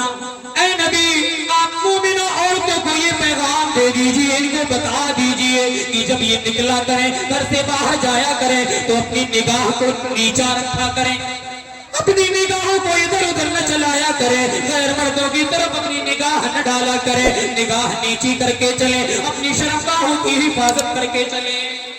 نگاہ کا بھی پردہ ہے. اور سنیے یہ جو زیور پہنتی ہے نا خواتین, اس کا بھی پردہ ہے. اس کی آواز بھی غیر مرد کے کان میں نہیں پڑنا چاہیے. یہاں تک ہماری شریعت نے تعلیم دی کہ اگر مسلم لڑکی اپنے پیر میں پائل پہنے, اپنے پیر میں زیور پہنے, تو اتنے زور سے زمین پر قدم نہ رکھے کہ اس کی پائل کے جھنکار کی آواز غیر مرد کے کانوں میں پڑے. اللہ نے قرآن میں کہا وَلَا يَضْرِبْنَ بِأَرْجُلِهِنَّ لِيُعْلَمَ مَا يُخْفِينَ مِنْ زِينَتِهِنَّ. اے نبی آپ ان مومنہ عورتوں کو تعلیم دے دیجئے, جب یہ گھر سے باہر نکلا کریں زیورات پہن کر کے نکلا کریں, ساری چیزیں پہن کر کے نکلا کریں, زیور پہن کے نکلا کریں, یا کوئی پائل پہن کر کے نکلا کریں تو اپنے پیر کو زمین پر اتنے زور سے نہ مارا کریں تاکہ ان کے پائل کی جھنکار غیر مرد کے کان میں پڑ جائے اور ان کی زیب و زینت کا اظہار ہو جائے. ساری چیزوں کا جب پردہ کرنے کی تعلیم دے دی گئی, اس کے بعد بھی پردہ ہم اور آپ کرتے ہیں تو کہاں کرتے ہیں؟ ہماری مائیں بہنیں پردہ کرتی ہیں تو کہاں کرتی ہیں؟ جلسوں میں کرتی ہیں. جلسے میں آئیں گی بڑا حجاب لگا کر کے, بڑا کالا سا نقاب لگا کر کے, ڈھیلا ڈھالا سا نقاب اوڑھ کر کے. اور اگر یہی شادی کا معاملہ ہوتا, شادی پارٹی کا ماحول ہوتا, تب دیکھتے آپ پردہ دکھائی نہیں دیتا, ڈھونڈنا پڑتا کہ کوئی پردے میں آئی ہے یا نہیں, ڈھونڈنا پڑتا. یہ مسلم سماج کی ایک بہت کڑوی حقیقت ہے کہ اگر پردہ بچا ہے تو صرف جلسے جلوس تک, پردہ اگر بچا ہے تو صرف کانفرنسوں تک, پردہ اگر بچا ہے تو انہی دینی مجلسوں تک, ورنہ ہر جگہ سے پردے کا خاتمہ ہو چکا. اور پردے بھی ایسے چلے ہیں کہ ایک پردے کو خود دوسرے پردے کی ضرورت ہوتی ہے. اتنا ٹائٹ پردہ کہ جسم کا پورا نشیب و فراز نظر آئے, جسم کے باڈی کے پارٹ سارے نظر آئے. ایسا پردہ, جس پردے کو خود دوسرے پردے کی ضرورت ہو, تو ایسے پردے کی ضرورت نہیں ہے, بلکہ ایسا پردہ ہو جو پورے جسم کو ڈھانپ لے. ہر جگہ پردہ کرنا ہے, آپ جلسے میں ہو, شادی میں ہو, گھر میں ہو, باہر ہو, کہیں بھی ہو, کرنا ہے. ملا ہے تو شریعت کے قوانین کو فالو کرنا بھی پڑے گا. بے پردگی بھی ہمارے سماج کا بہت بڑا بگاڑ ہے. اسی طریقے سے ایک بگاڑ اور نماز میں کوتاہی. اب کہیں گے مولوی صاحب اب نماز پر بات مت کرنا, ایک دن کے بعد رمضان آ رہا ہے, مسجدیں ویسے ہی بھر جائیں گی. ویسے ہی سب لوگ نمازی بن جائیں گے، اونچی اونچی ٹوپی لگائیں گے اور ٹوپی والی دکان پر دیکھنا نوجوانوں کی بھیڑ لگ جائے گی، ایک ایک عجیب عجیب کوالٹی کی ٹوپی لے کر کے آئیں گے، یہ صرف رمضان تک بڑے بڑی کلرفل ٹوپی لے کر کے آئیں گے صرف رمضان تک، اس کے بعد میں پتہ ہی نہیں لگا ٹوپی گئی کہاں، ٹوپی ہماری تھی بھی یا نہیں پتہ ہی نہیں لگا۔ کیوں؟ کیونکہ صرف رمضان میں نماز پڑھے گے، یہ نماز کو ترک کرنا یہ بھی بہت بڑا بگاڑ۔ مجھے پتہ چلا ہے آپ ہی کے مابین بیٹھے ہوئے لوگوں کے ذریعے سے یہ جلسہ 3 دن سے چل رہا ہے، آج تیسرا دن ہے، کچھ نوجوان لڑکیاں یا مائیں بہنیں عشاء کی نماز پڑھنے سے پہلے ہی آ جاتی اور جگہ گھیر لیتی ہے کہ کہیں جگہ نہ گھر جائے، اور عشاء کی نماز وہاں سب گول کر دیتی ہے۔ یہ تو خیر جلسے کی بات ہے، اور شادی بیاہ میں جاتی ہیں میک اپ کر کے نا، لالی اور لپسٹک لگا کر کے، تو کئی وقت کی نمازیں ختم ہو جاتی ہیں۔ کوئی ان سے پوچھ بھی لے نماز پڑھی ہے، ارے اتنی محنت سے تو میک اپ کیا ہے، تم نماز کی بات کر رہے ہو؟ تو کئی وقت کی، بسا اوقات کئی دنوں کی نماز ضائع ہو جاتی ہے شادی بیاہ میں۔ یہ سب مسلمانوں کا شعار نہیں تھا، یہ سب مسلمانوں کی پہچان نہیں تھی۔ پیارے نبی، جس نبی کے ہم امتی ہیں، اس نبی کی نماز کا معاملہ اگر آپ نے سن لیا، یہ ایک الگ موضوع ہے نماز کا، آپ کے کان کھڑے ہو جائیں۔ نبی کو حکم دیا گیا کہ اے نبی، آپ لوگوں کو نماز کا حکم بھی دیں اور خود بھی نماز پڑھتے رہیں۔ اللہ نے فرمایا وَأَمُرْ أَهْلَكَ بِالصَّلَاةِ وَاسْتَبِرْ عَلَيْهَا، اے نبی آپ لوگوں کو نماز کا حکم دیتے بھی رہیں، خود بھی اس پر ڈٹے رہیں۔ بہت سارے لوگوں کا معمول کیا ہوتا ہے، لوگوں کو تو نماز کا حکم دیتے ہیں، لوگوں کو تو بھلائی کی طرف دعوت دیتے ہیں، لوگوں کو تو اچھائی کی طرف بلاتے ہیں۔ تم لوگوں کو تو بھلائی کی طرف بلا رہے ہو، لوگوں سے کہہ رہے ہو تم نماز نہیں پڑھ رہے، تم مسجدوں میں نہیں آ رہے، تم روزہ نہیں رکھ رہے، اور خود اس کے قریب نہیں ہو۔ پیارے نبی سے کہا جا رہا ہے اے نبی آپ لوگوں کو بھی نماز کا حکم دیتے رہیں، وَاسْتَبِرْ عَلَيْهَا، خود بھی اس پر ڈٹے رہیں، نماز پڑھتے رہیں۔ 21ویں پارے کے شروع میں بھی اللہ نے کہا اُتْلُ مَا أُوحِيَ إِلَيْكَ مِنَ الْكِتَابِ وَأَقِمِ الصَّلَاةَ إِنَّ الصَّلَاةَ تَنْهَىٰ عَنِ الْفَحْشَاءِ وَالْمُنكَرِ، اے نبی آپ کی جانب جو کتاب نازل کی گئی ہے آپ اس کی تلاوت بھی کرتے رہیں، پڑھتے رہیں۔ قرآن کا مہینہ آنے والا ہے، رمضان کا مہینہ آنے والا ہے، قرآن کریم کی تلاوت کر لینا، قرآن کریم کو اٹھا کر کے پڑھ لینا۔ پڑھنا اگر نہ جانتے ہو تو اپنی بہن بیٹیوں کو بٹھا کر کے ان کا سن لینا، اپنے بچوں کا سن لینا، اپنے بھائیوں کا سن لینا۔ کچھ نہیں، کوئی امام صاحب جو تراویح میں نماز پڑھائیں گے وہاں جا کر کے ان کی تلاوت ہی سن لینا۔ پیارے نبی سے کہا جا رہا ہے اے نبی آپ کی طرف جو قرآن نازل کیا گیا آپ اس کی تلاوت کریں، وَأَقِمِ الصَّلَاةَ، نماز قائم کریں۔ نبی کو تعلیم دی جا رہی ہے کہ نماز قائم کریں، اور نماز بھی پیارے نبی نے کس طریقے سے ادا کی آپ حدیث کی کتابیں اٹھا کر کے دیکھیں، کسی بھی وقت نماز کی چھوٹ نہیں ہے۔ میدان جہاد میں صلاۃ خوف پڑھنے کا طریقہ اور صلاۃ خوف پڑھنے کی تلقین بھی مسلمانوں کے لیے ہے، ہم مومنوں کے لیے ہے۔ آج ہیلے بہانے تلاش کرتے ہیں نماز چھوڑنے کے۔ جنگ احزاب میں پیارے نبی صلی اللہ علیہ وسلم موجود ہیں، جنگ چل رہی، آمنا سامنا، کفار بھی ہیں صحابہ بھی، جنگ چل رہی، عصر کی نماز کا وقت آیا تھا، لیکن جماعت پر صحابہ اور نبی جب نماز ادا نہیں کر سکے تھے۔ کیوں؟ کیونکہ ڈر تھا اگر نماز پڑھنے جائیں گے تو یہ کہیں کفار ہمارے اوپر حملہ نہ بول دے، آ کر کے ہم پر چڑھائی نہ کر دے۔ اس لیے جو عصر کی نماز کا اصل وقت تھا وہ ختم ہو گیا تھا۔ پیارے نبی صلی اللہ علیہ وسلم کتنے غصہ ہوئے تھے، معلوم ہے آپ کو کتنے غصہ ہوئے تھے؟ پیارے نبی نے حدیث کے اندر فرمایا مَلَأَ اللَّهُ قُبُورَهُمْ وَبُيُوتَهُمْ نَارًا، اللہ ان کافروں کے گھروں کو آگ سے بھر دے، اللہ ان کافروں کی قبروں کو بھی آگ سے بھر دے، ان کے گھروں میں بھی آگ ہی آگ نازل ہو جائے، ان کی قبروں میں بھی آگ ہی آگ نازل نازل ہو جائے. کیوں بددعا دی جا رہی؟ پیارے نبی کی مبارک زبان سے کیوں یہ بددعا کے کلمات نکل رہے ہیں؟ پیارے نبی نے فرمایا شغلونا عن الصلاة الوسطى، آج ان کی وجہ سے ہماری عصر کی نماز قضا ہو گئی، ان کی وجہ سے ہماری عصر کی نماز چھوٹ گئی. عصر کی نماز قضا ہوئی تھی، کتنے زیادہ غصہ ہوئے تھے، اور ایسی عصر کی ہزاروں نماز ہم چھوڑ کر کے بیٹھے ہیں، ایسی فجر کی ہزاروں نمازیں ہم چھوڑ کر کے بیٹھے ہیں. سمجھنے کی ضرورت ہے، غور کرنے کی ضرورت ہے. نماز میں کوتاہی بھی ایک بہت بڑا بگاڑ ہے. اور رمضان کا جو مہینہ آنے والا، رمضان کے روزے نہ رکھنے میں بھی زیادہ تر نوجوان ہوتے ہیں. یہ کہیں کام کر رہے ہیں، انہوں نے سوچا کیا روزہ رکھیں گے، دن بھر کام کرنا چھوڑ دیا. یہ ڈرائیوری کر رہے ہیں، گاڑی چلا رہے ہیں، انہوں نے کہا بڑی پریشانیاں ہیں، بڑی دھوپ ہے، بڑی گرمی ہے، بڑی دقت ہے، کیا روزہ رکھیں گے، چھوڑ دو. یہ کہیں جاب کر رہے ہیں، ان کی ٹائم پہ ٹائم ڈیوٹی ہے، انہوں نے سوچا کیا سحری افطاری کا انتظام کون کرے گا، فلاں ٹائم ڈیوٹی سے آنا ہے، فلاں ٹائم ڈیوٹی پر جانا ہے، کون یہ سب جھلیلے پالے گا.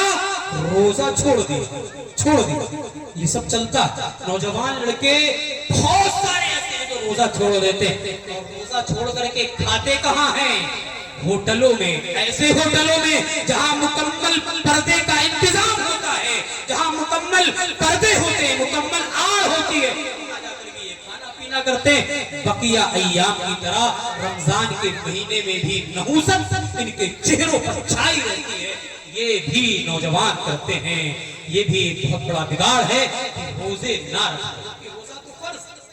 روزہ فرض.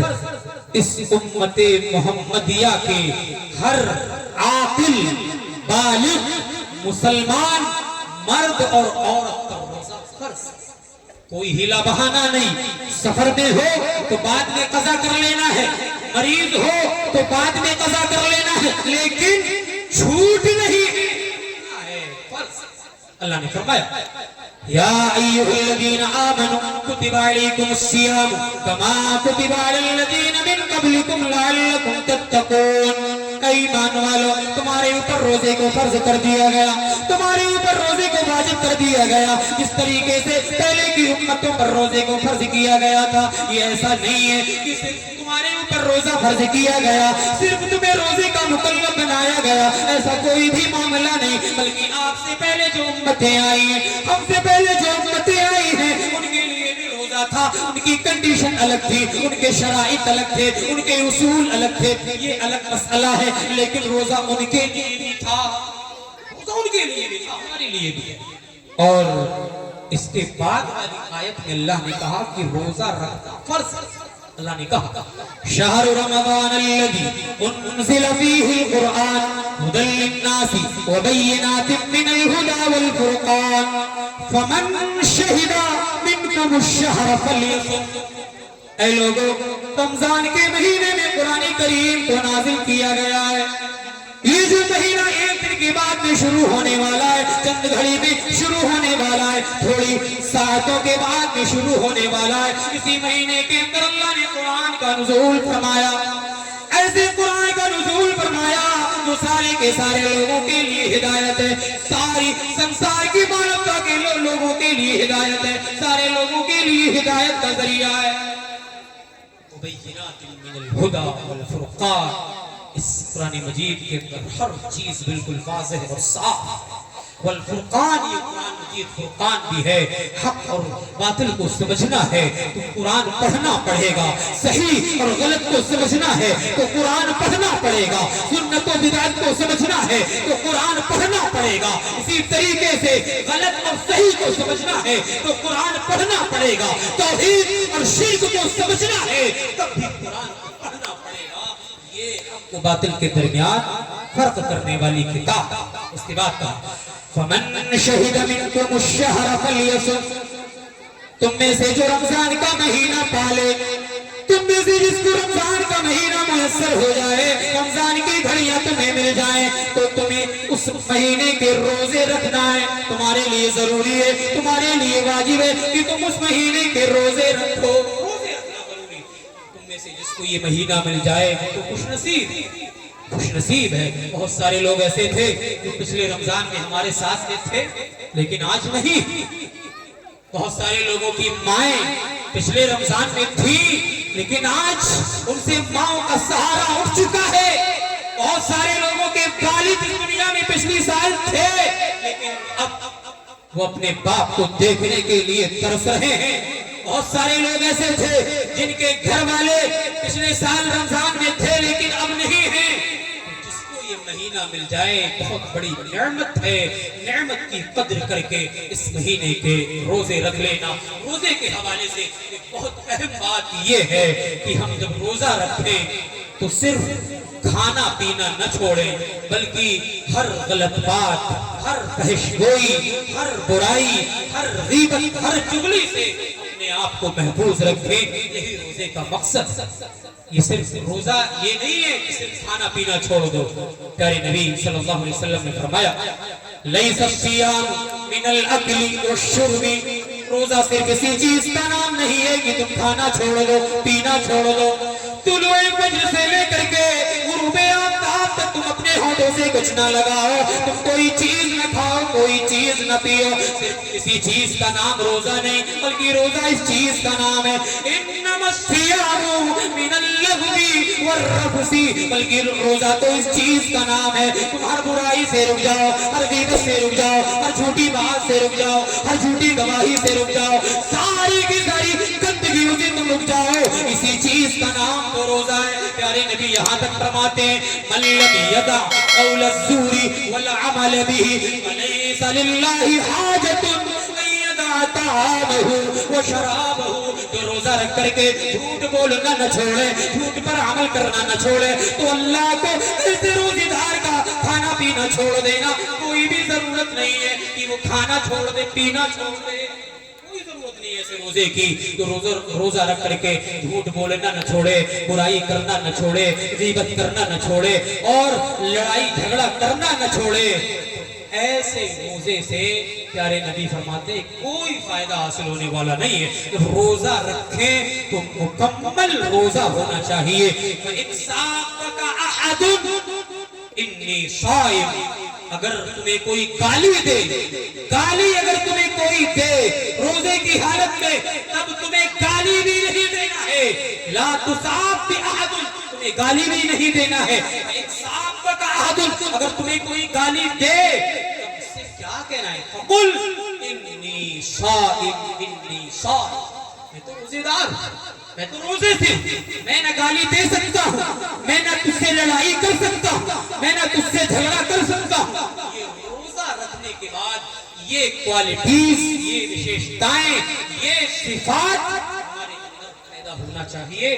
آئیے ذرا دیکھیں ایک تو سبب کہ یہ اتنا زیادہ بگاڑ کیوں پورے سماج کے اندر اتنی زیادہ برائیاں، اتنا زیادہ بگاڑ، اتنی زیادہ خرابیاں کیوں ہیں. پہلی وجہ یہ ہے کہ ہم تعلیم کے میدان میں پیچھے. تعلیم اگر ہوتی، ہمارے ادارے مضبوط ہوتے، ہمیں تعلیم اچھے طریقے سے دلائی جاتی تو شاید اتنا بگاڑ سماج کے اندر نہ ہوتا.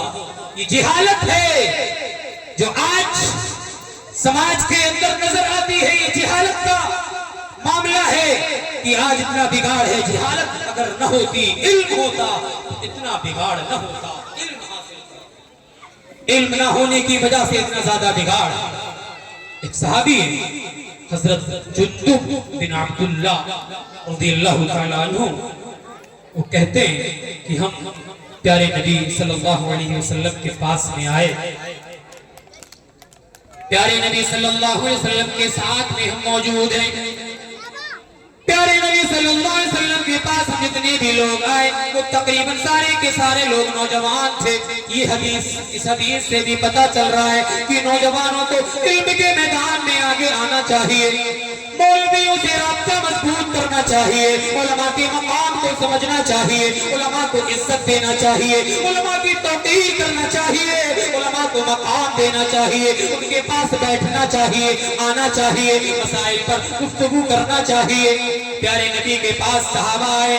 پیارے نبی صلی اللہ علیہ وسلم کے پاس تعلیم حاصل کرنے کے لیے آئے. حضرت جندب بن عبداللہ کہتے ہیں وَتَعَلَّمْنَا الْإِيمَانَ قَبْلَ أَن نَتَعَلَّمَ الْقُرْآنَ. ہم نے پہلے ایمان کے بارے میں جانکاری حاصل کی, ہم نے پہلے ایمان کے بارے میں معلومات حاصل کی, ہم نے پہلے پیارے نبی سے ایمان کے بارے میں علم حاصل کیا, ایمان کے بارے میں نالج حاصل کی, اس کے بعد میں ہم نے قرآن کے بارے میں تعلیم حاصل کی. حدیث بتا رہی ہے پہلے ایمان کے بارے میں جانکاری حاصل کرو, ایمان کے بارے میں معلومات حاصل کرو, بنیادی چیزوں کے بارے میں علم حاصل کرو, اس کے بعد میں قرآن کی تعلیم حاصل کرو.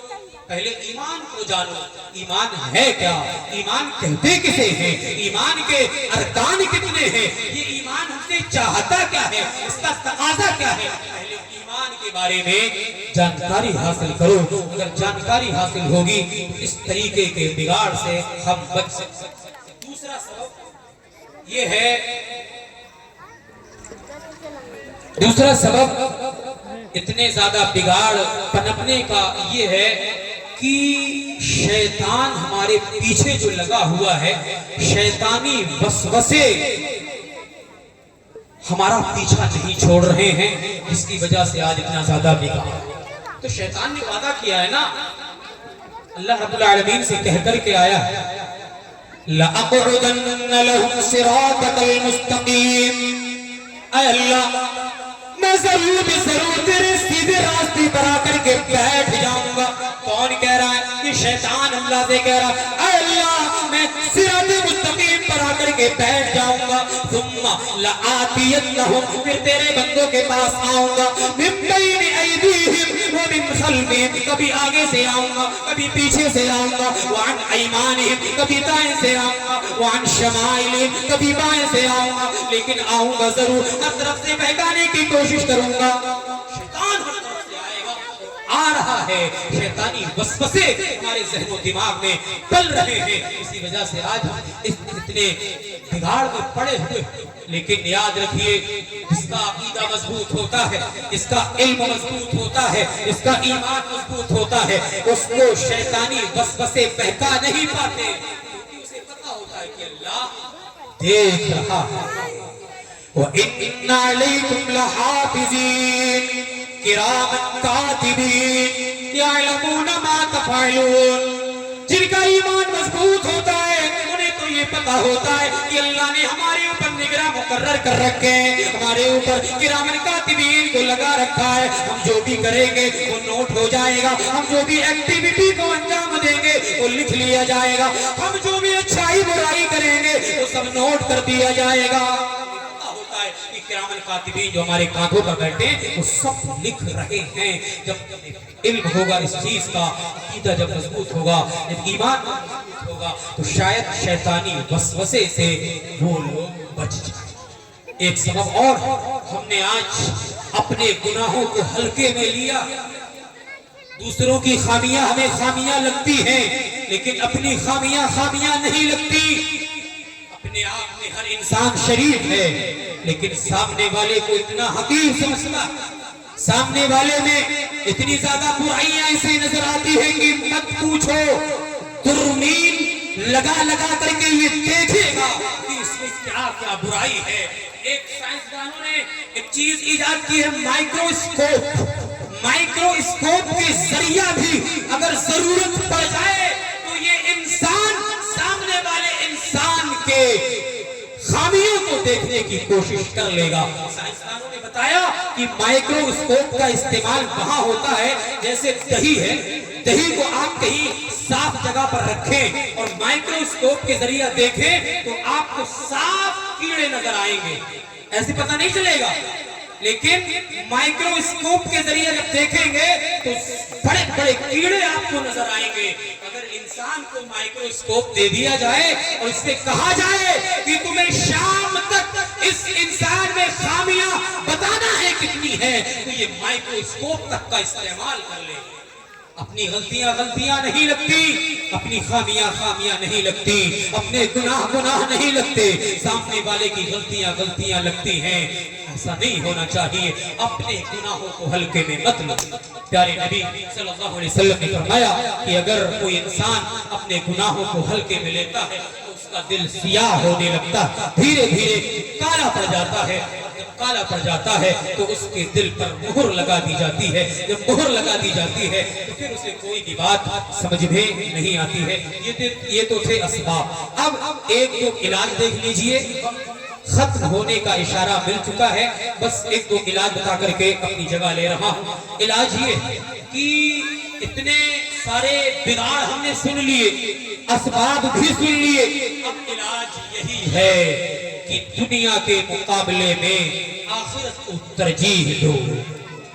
دنیا کو اتنی حیثیت مت دو ورنہ بگاڑ آئے گا.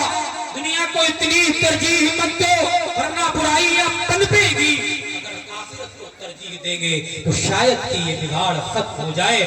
سورہ اعلیٰ میں امام صاحب سے آپ ہر جمعے میں پہلی رکعت میں سنتے ہیں، اس میں اللہ نے فرمایا بل تؤثرون الحیات الدنیا والآخرۃ خیر وابقى. اے لوگو، تم دنیاوی زندگی کو تو بہت زیادہ ترجیح دیتے ہو. تمہیں دنیا بہت اچھی لگتی ہے، تمہیں دنیا کی رنگینیاں بہت اچھی لگتی ہے. دنیا تمہاری نظروں میں بہت ہی محبوب ہے، تمہیں دنیا سے بہت زیادہ محبت ہے. دنیا کی رنگینیوں میں تم گم ہو گئے ہو، دنیا میں الجھ کر کے رہ گئے ہو. والآخرۃ خیر وابقى، بلکہ آخرت کی زندگی بہترین زندگی ہے. آخرت کی زندگی ہمیشہ رہنے والی زندگی ہے. آخرت کو ترجیح دو، آخرت کو یاد کرو. پیارے نبی صلی اللہ علیہ وسلم نے حضرت عبداللہ ابن عمر کے کندھے پر ہاتھ رکھ کر کے کہا تھا کن فی الدنیا کأنک غریب. اے عبداللہ، دنیا میں تم ایک اجنبی انسان کے طریقے سے رہنا جس طریقے سے ایک اجنبی انسان رہتا ہے. آپ کے پاس کوئی اجنبی انسان آیا، آپ سے ملاقات کرنے کے لیے آیا، بہت زیادہ ہوگا تو وہ سلام کر لے گا، اور بھی زیادہ ہوگا آپ کی خیر خیریت لے لے گا، اور بھی زیادہ ہوگا تو آپ گھر پہ لے جا کر کے بٹھائیں گے، چائے پانی کرا دیں گے، لیکن اس سے زیادہ کوئی نہیں کرے گا. اجنبی انسان سے کوئی زیادہ مطلب نہیں رکھے گا. اس لیے پیارے نبی نے کہا اے عبداللہ، دنیا میں تم ایک اجنبی انسان کے طریقے سے رہنا، او عابر السبیل، یا پھر مسافر کے طریقے سے رہنا. مسافر کیسا ہوتا ہے؟ آج ہم سفر کر رہے ہیں، ہمارے ساتھ میں کوئی بھی سفر کرنے لگتا ہے، ٹرین میں سفر کر رہے ہیں، بغل میں آ کر کے کوئی بھی بیٹھ جاتا ہے. کون سے مسلک کا ہے، کون سے مذہب کا ہے، کون سی برادری کا ہے، کہاں کا رہنے والا ہے، کچھ نہیں پوچھتے ہیں ہم. کیوں؟ ہمارا مطلب ہی نہیں. مسافر ہے، ہم اپنے اسٹیشن پر اتر جائیں گے، وہ اپنے اسٹیشن پر اتر جائے گا. اس لیے کہا مسافر کے طریقے سے رہو. جب مسافر کے طریقے سے رہو گے تو دنیا کی محبت تمہاری نظروں میں اتنی نہیں بیٹھے گی جتنی بیٹھ. اور ایک حدیث کے اندر تو کہا گیا کہ عقل مند وہی ہے تو دنیا کے مقابلے میں آخرت کو زیادہ ترجیح دیتے. آپ حدیث سے اندازہ لگا لیجئے گا کہ ہم کتنے عقل مند ہیں، کتنے وائس مین ہیں، کتنی زیادہ عقل و خرد والے ہیں. ہم کس کو عقل مند سمجھتے ہیں؟ جس کے پاس پیسہ بہت ہے، لگتا ہے اس کے پاس بہت اسکل ہے، یہ بہت چالاک ہے، بہت چتر ہے، اس نے راتوں رات میں پیسہ کما لیا، بلڈنگ بنا لی، گھر بنا لیا، کاروبار سیدھا کر لیا، لڑکیوں کی شادی کر دی، لڑکوں کی شادی کر دی، سارے کام اس کے ہو گئے. وہ عقل مند نہیں ہے. حدیث کی روح سے، حدیث کے اس بات سے عقل مند کون ہے؟ عقل مند وہ ہے جو دنیاوی زندگی کے مقابلے میں آخرت کو ترجیح دے. حضرت عبداللہ ابن عمر کہتے پیارے نبی کے پاس ایک انصاری صحابی آئے، سوال کرنے لگے ای المومنین افضل، اے اللہ کے نبی سب سے افضل ایمان والا کون سا ہے، سب سے بہتر ایمان والا کون سا ہے؟ پیارے نبی نے فرمایا احسنہم خلقا، ان میں سے سب سے اچھا اخلاق جس کا ہوگا وہ سب سے بہتر انسان ہوگا. اپنے کیریکٹر کو سدھار لو، اپنے کردار کو سدھار لو، اپنے ویوہار کو سدھار لو. لوگوں سے جب ملو تو اچھے طریقے سے ملو، لوگوں سے جب بات کرو تو ہنس کر کے بات کرو، لوگوں سے جب ملو تو نرم لہجے میں بات کرو، لوگوں سے جب دعا سلام کرو تو شگفتہ لہجے میں گفتگو کرو. پیارے نبی فرما رہے ہیں سب سے افضل ایمان والا وہی ہے جس کا کیریکٹر سب سے زیادہ بہتر ہوگا. اگر اخلاق اچھا نہیں تو افضل مومن نہیں ہو سکتے. مومن تو ہیں لیکن افضل نہیں ہو سکتے. اور انصاری صحابی نے دوبارہ سے سوال کیا ای المومنین اقیس، اے اللہ کے نبی عقل مند مومن کون سا ہے؟ اے نبی مومن کی طرف بھی آپ اشارہ کر دیجئے. پیارے نبی نے فرمایا اکثرہم للموت ذکرا, ان میں سے جو موت کو زیادہ یاد کرنے والا ہوگا, موت کو جو زیادہ یاد کرنے والا ہوگا, اپنی موت کو سامنے رکھ کر کے زندگی گزارنے والا ہوگا. وَأَحْسَنُهُمْ لِمَا بَعْدَهُ اسْتِعْدَادًا اُولَئِكَ الْأَخْيَارُ, مرنے کے بعد کے مرحلے کے لیے جو زیادہ تیاری کرنے والا ہوگا, قبر کی تاریکی کے لیے, میدان محشر کے لیے, آخرت کے لیے جو زیادہ تیاری کرنے والا ہوگا. پیارے نبی نے کہا یہی عقل مند ہے. ہم عقل مند ہیں یا نہیں؟ ہم دنیا کو زیادہ چاہتے ہیں یا آخرت کو زیادہ چاہتے ہیں؟ اگر دنیا کے مقابلے میں آخرت کو ترجیح دی جائے, ایک آخری چیز, یہ بگاڑ کو ختم کرنے کا ایک علاج یہ بھی ہے کہ ہم اپنے دوست صحیح بنائیں. دوست جیسا ہوگا ویسا انسان ہوگا, کیونکہ انسان جب اپنے دوست کے ساتھ میں رہتا ہے تو اس کا دوست جو کرتا ہے وہ وہی کرتا ہے. پیارے نبی نے یہاں تک کہا المرء علی دین خلیلہ فلینظر احدکم من یخالل, انسان اپنے دوست کے دین پر ہوتا ہے. کسی انسان کے بارے میں پتہ لگانا ہے تو اس کے دوستوں کے بارے میں پتہ لگا لو. کسی انسان کے بارے میں جانکاری حاصل کرنا ہے تو اس کے دوستوں کے بارے میں جانکاری حاصل کر لو, تمہیں پتہ چل جائے گا یہ کیسا ہے. پیارے نبی فرما رہے ہیں کہ انسان اپنے دوست کے دین پر ہوتا ہے. فَلْيَنْظُرْ أَحَدُكُمْ مَن يُخَالِلْ, تم میں سے جو کسی کو دوست بنانا چاہے پہلے دیکھ لے, پرکھ لے, جانچ لے, جائزہ لے لے, عقیدے کے اعتبار سے یہ کیسا ہے, ایمان کے اعتبار سے یہ کیسا ہے, سماج کے اعتبار سے یہ کیسا ہے. کہیں کریکٹر لیس تو نہیں ہے, کہیں بگاڑ پیدا کرنے والا تو نہیں, کہیں بے نمازی تو نہیں. دیکھ لو, جانچ لو, پرکھ لو, اس کے بعد میں دوستی کرو. دوست بھی بہت گہرے تعلق رکھنے والے ہوتے ہیں. اسی لیے پیارے نبی صلی اللہ علیہ وسلم نے کہا کہ جب تم دوست بناؤ تو دیکھ کر کے بناؤ. ہم یہ سمجھتے ہیں نا کہ ہمارا دوست ہمارے ایک کال پر سب کچھ کرنے کو تیار ہو جاتا ہے. اگر کسی کی بینڈ بجانا ہو, کسی کو مارنا پیٹنا ہو, کہیں روک کر کے اس پر حملہ کرنا ہو تو دوستوں کو ڈھونڈ کیا, پوری گینگ جمع کی, حملہ کر دیا, مار دیا, پیٹ دیا. یہ دنیا میں ہمارے جو دوست ہمارے ایک خون پر حاضر ہو جاتے ہیں, قیامت کے دن یہ دشمن بن جائیں گے, دشمن بن جائیں گے. اللہ نے قرآن میں کہا الأخلاء يومئذ بعضهم لبعض عدو إلا المتقين. قیامت کے دن تمہارے دوست بھی تمہارے دشمن بن جائیں گے. جن دوستوں کے چکر میں آ کر کے تم نے اپنے عقیدے سے کھلواڑ کیا تھا, اپنے ایمان سے سمجھوتا کیا تھا, تم بے نمازی بن گئے تھے, تم جواری بن گئے تھے, تم شرابی بن گئے تھے, تم زناکار بن گئے تھے, تم سماج میں برائی کرنے والے بن گئے تھے. اپنے دوستوں کے چکر میں آ کر کے قیامت کے دن یہ دوست بھی تمہارے دشمن بن جائیں گے. ایک مقام پر یہاں تک کہا گیا وَلَا يَسْأَلُ حَمِيمٌ حَمِيمًا, جگری دوست بھی قیامت کے دن تمہاری خیریت نہیں پوچھے گا. دوستوں کے چکر میں آ کر کے اپنے ایمان کو برباد مت کرو, برائیوں میں اپنے دوستوں کی مدد مت کرو. اللہ نے کہا وَلَا تَعَاوَنُوا عَلَى الْإِثْمِ وَالْعُدْوَانِ, برائی پر, سرکشی پر, ظلم پر اپنے دوستوں کی مدد نہ کرو. دوست بناؤ, اچھے دوست بناؤ, ایسے دوست ہوں جو تمہارے عقیدے کی, تمہارے ایمان کی, تمہیں تمہاری نماز کی فکر کرنے والے ہوں. دوست اگر صحیح نہیں ہوں گے تو ہم بھی خراب ہو جائیں گے. یہ تھی چند باتیں جو میں نے آپ کے سامنے اپنے ٹوٹے پھوٹے الفاظ میں رکھی. امید کرتا ہوں کہ باتیں سمجھ میں آئی ہوں گی. اللہ سے دعا کرتا ہوں کہ رب العالمین جو باتیں کہی گئی, سنی گئی, رب العالمین کہنے سننے سے زیادہ عمل کی توفیق عطا فرما. خلاصے کے طور پر یہی کہنا چاہوں گا کہ ہم اپنی اصلاح کرنے کی فکر کریں. رمضان کا مہینہ بھی قریب ہے, تربیت کا مہینہ اس کو کہا جاتا ہے. اس میں اپنی تربیت کر لیں, اپنی اصلاح کر لیں, برائیوں سے اپنے آپ کو بچائیں, بگاڑ میں کسی کا ساتھ نہ دیں, برائی میں کسی کا تعاون نہ کریں, اپنی بھی حفاظت کریں, اپنے دوستوں کو بھی صحیح راہ پر, دین کی راہ پر لے کر کے آئیں. اور ایک آخری چیز یہی تھی کہ علماء سے بھی محبت کریں.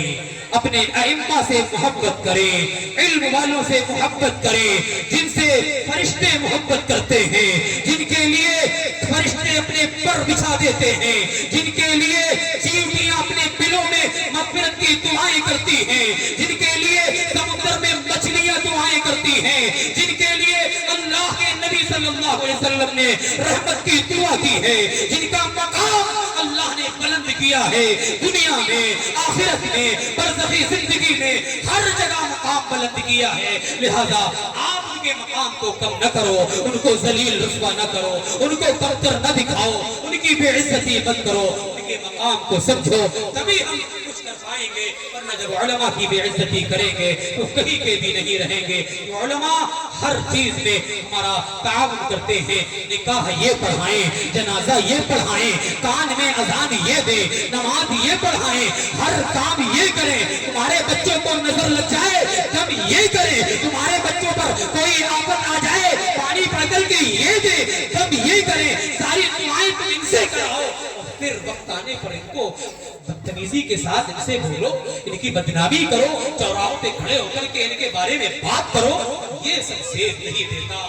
اللہ رب العالمین ہمیں ان ساری خرافات سے محفوظ رکھے جو سماج کے اندر بگاڑ ہیں، اللہ ہم سب کو ان سے دور رہنے کی توفیق عطا فرما، بزرگوں کی، نوجوانوں کی، بچوں کی اصلاح فرما، اے اللہ صحت و عافیت کے ساتھ ہمیں رمضان کے مہینے میں داخل ہونے کی توفیق عطا فرما، رمضان کے مہینے کے مکمل روزے رکھنے کی توفیق عطا فرما، نیکیوں کا موسم بہار ہے، اے اللہ اس کے زیادہ نیکیاں کرنے کی توفیق عطا فرما، اے اللہ جو بھی نیکیاں ہم کریں ان کو قبول فرما لے، ہمارے یہاں پر بیٹھنے کو قبول فرما لے، ہماری جائز تمناؤں کو پورا کر دے، ہم میں سے جو پریشان ہیں اللہ ان کی پریشانی کو دور کر دے، جو بیمار ہیں ان کی بیماری کو دور کر دے، جو مقروض ہیں ان کے قرض کی ادائیگی کا کوئی بندوبست کر دے، اے اللہ نوجوان لڑکیاں جو ابھی تک بیٹھی ہوئی ہیں ان کی عمر بڑھتی چلی جا رہی ہے، کوئی رشتہ نہیں مل رہا ہے، اے اللہ کوئی نیک رشتہ مہیا فرما دے، اے اللہ ان کی شادی کرا دے، اے اللہ ہم سب کی حفاظت فرما، مدرسوں کی، مسجدوں کی، مسلمانوں کی،